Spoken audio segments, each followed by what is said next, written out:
ბაქოში საქართველო-აზერბაიჯანის ეკონომიკური თანამშრომლობის მთავრობათშორისი კომისიის მეათე სხდომა გაიმართა. სხდომა ირაკლი გობახიძემ და ალი ასადოვმა გახსნეს. ისაუბრეს საგარეო პოლიტიკურ დიალოგზე, სავაჭრო ეკონომიკურ და სატრანსპორტო სფეროებში თანამშრომლობაზე. აღინიშნა, რომ სხდომა ხელს შეუწყობს ორ ქვეყანას შორის ურთიერთობების კიდევ უფრო გაფართოებას. 2024 წელი, როგორც აზერბაიჯანის, ასევე საქართველოს პოლიტიკურ ცხოვრებაში ძალიან მნიშვნელოვანი წელი იყო. აზერბაიჯანის ისტორიაში პირველად ქვეყნის სუვერენულ ტერიტორიაზე საპრეზიდენტო და საპარლამენტო არჩევნები ჩატარდა. საქართველოში ჩატარდა საპრეზიდენტო და საპარლამენტო არჩევნები. ორივე ქვეყანაში ჩატარებული აღნიშნული არჩევნების შედეგები აზერბაიჯანელი და ქართველი ხალხების ნებისყოფის გამომხატველი ნიშანი იყო. მინდა ვისარგებლო შემთხვევით პრემიერ-მინისტრობის თანამდებობაზე დანიშნა და საქართველოს ახალი მთავრობის ჩამოყალიბება კიდევ ერთხელ მოგილოცოთ. დარწმუნებული ვარ, რომ ჩვენი ხელისუფლებები, როგორც ყოველთვის, კონსტრუქციულად და მჭიდროდ იმუშავებენ და ჩვენი ხალხების განვითარებასა და კეთილდღეობას ხელს შეუწყობენ. დანიშვნიდან ცოტა ხნის შემდეგ აზერბაიჯანში თქვენი ვიზიტი კიდევ ერთხელ ადასტურებს ჩვენს ქვეყნებს შორის არსებული ურთიერთობების დაფასებას თქვენი მხრიდან. ჩვენც დიდად ვაფასებთ ამას. საქართველოსთან ურთიერთობების განვითარება აზერბაიჯანის საგარეო პოლიტიკის ერთ-ერთი პრიორიტეტია.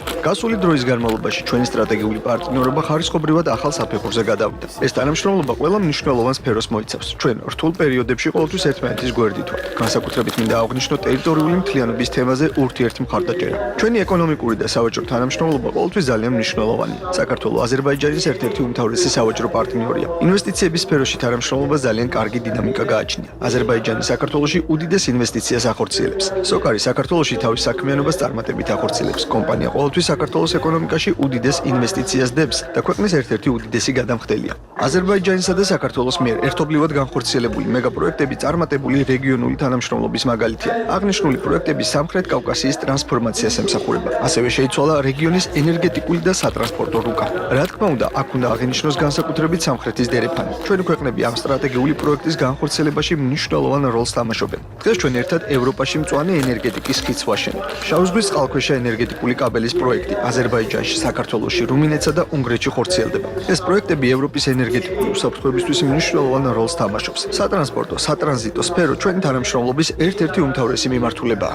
საქართველო და აზერბაიჯანი მტკიცედ უჭერენ მხარს ერთმანეთის სუვერენიტეტს და ტერიტორიულ მთლიანობას და ნამდვილად განვიხილოთ ამისათვის. უდავოა, რომ რეგიონსა და მსოფლიოში სწრაფად ცვალებადი და რთული გეოპოლიტიკური ვითარების პირობებში კიდევ უფრო დიდი მნიშვნელობა ენიჭება მშვიდობას და სტაბილურობას, როგორც საკვანძო მოცემულობას რეგიონული განვითარებისა და მდგრადი კეთილდღეობისთვის. საქართველო ხარებს თავაზობს სამხრეთი თანამშრომლობის ინიციატივას, რომელიც ითვალისწინებს სამხრეთ კავკასიის სამივე ქვეყნის შარტლობას სხვადასხვა სფეროების მიმართულებით. რეგიონული თანამშრომლობის კონტექსტში მნიშვნელოვანი ენერგეტიკული და სატრანსპორტო მარშრუტების წარმატებული ფუნქციონირების უზრუნველყოფა, არსებული კონფლიქტების დარეგულირება და რეგიონში უსაფრთხოების ხელშეწყობა. დღეს ჩვენ ბუნებრივია ყურადღებას გავამახვილებთ არსებულ ეკონომიკურ, ენერგეტიკულ, სავაჭრო და სატრანსპორტო პროექტებზე და მათ მნიშვნელობაზე. ეს ეკონომიკური პროექტები საგრძნობლად ზრდიან ჩვენი ქვეყნის მიმზიდველობას და ფუნქციას. აღსანიშნავია ეს ფაქტი, რომ აზერბაიჯანი ბოლო წლების მანძილზე შედის ჩვენი ქვეყნისთვის მთავარი სავაჭრო პარტნიორების ხუთეულში. ამ მხრივაც აზერბაიჯანი საქართველოს ერთ-ერთი ყველაზე მნიშვნელოვანი სტრატეგიული პარტნიორია. ჩვენ ერთობლივად ახორციელებთ ისეთ უმნიშვნელოვანეს რეგიონულ პროექტებს, როგორიცაა ბაქო-თბილისი-ჯეიქანის ავტობუსადენი, ბაქო-თბილისი-ერზურუმის გასადენი, ბაქო-თბილისი-ყარსის რკინიგზა, ბუნებრივია ის სამხრეთ დერეფნის პროექტები, შუა დერეფნის პროექტი, შავი ზღვის წყალქვეშა კაბელის პროექტი.